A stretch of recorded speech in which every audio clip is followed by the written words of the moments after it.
Di sebuah desa terpencil yang dikelilingi oleh hutan lebat, terdapat sebuah danau yang permukaannya selalu tenang. Bahkan saat badai datang, di ujung danau itu berdiri sebuah rumah tua yang konon dihuni oleh makhluk yang tidak pernah menampakkan dirinya. Warga desa menyebutnya rumah bayangan. Cerita tentang rumah itu sudah menjadi bagian dari kehidupan desa.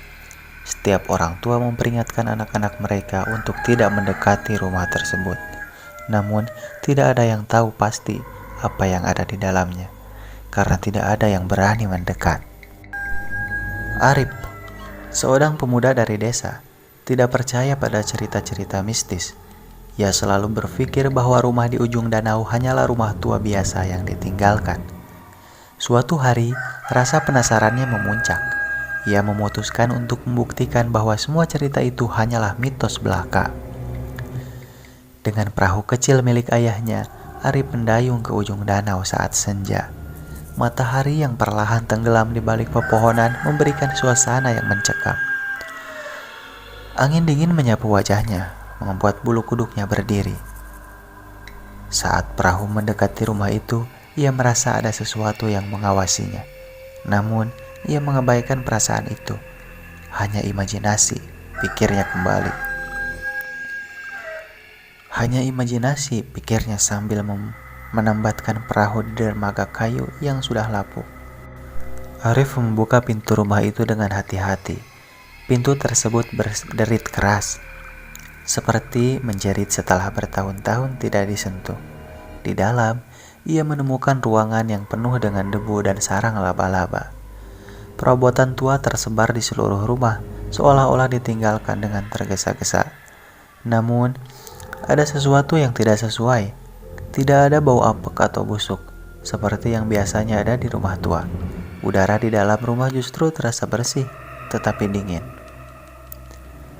Di dinding ruang tamu, Arif melihat sebuah lukisan besar. Lukisan itu menggambarkan seorang wanita dengan gaun hitam panjang, berdiri di tepi danau. Tatapan wanita itu seperti menembus jiwa, membuat Arif merasa tidak nyaman. Tiba-tiba, ia mendengar suara langkah kaki di lantai atas. Dengan keberanian yang tersisa, ia memutuskan untuk naik dan mencari tahu. Tangga kayu berderit di setiap langkahnya. Di lantai atas, ia menemukan sebuah kamar dengan pintu yang setengah terbuka. Di dalam kamar itu, ia melihat sebuah meja kecil dengan cermin besar di atasnya. Cermin itu terlihat bersih, berbeda dengan keadaan rumah lainnya. Ketika ia mendekati cermin, ia melihat sesuatu yang aneh.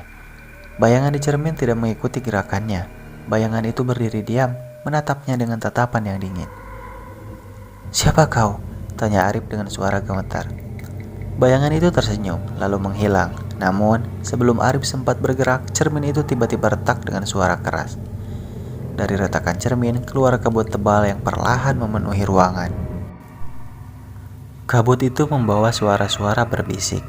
Arif mencoba lari, tetapi pintu kamar tiba-tiba tertutup dengan sendirinya. Ia merasa tubuhnya berat, seolah-olah ada tangan tak terlihat yang menahannya. Di tengah kabut, ia melihat sosok wanita yang sama dengan yang ada di lukisan di ruang tamu. Wanita itu melayang mendekatinya. Gaunnya berkibar seperti asap hitam. "Kau telah datang," kata wanita itu dengan suara lembut namun mengerikan. "Aku telah menunggumu. Apa yang kau inginkan dariku?" Suaranya bergetar. "Aku hanya ingin kau tahu," jawab wanita itu. "Kau adalah bagian dari ini." Tiba-tiba, Arif merasakan sakit di kepalanya. Ingatan-ingatan yang tidak pernah ia ketahui mulai muncul. Ia melihat bayangan dirinya sendiri, tetapi lebih muda, sedang bermain di tepi danau bersama seorang wanita. Wanita itu adalah sosok yang ada di lukisan dan cermin. Arif menyadari bahwa wanita itu adalah ibunya. Ia teringat cerita lama dari neneknya tentang ibunya yang menghilang di danau saat ia masih bayi. "Aku tidak pernah meninggalkanmu," kata wanita itu. "Aku terjebak di sini, menjaga rumah ini dari mereka yang ingin menyakitimu." Arif merasa kepalanya semakin berat. Ketika ia membuka matanya lagi, ia berada di tepi danau, dengan rumah itu menghilang dari pandangan. Di tangannya, ia memegang sebuah liontin yang tidak pernah ia lihat sebelumnya. Di dalamnya terdapat foto ibunya.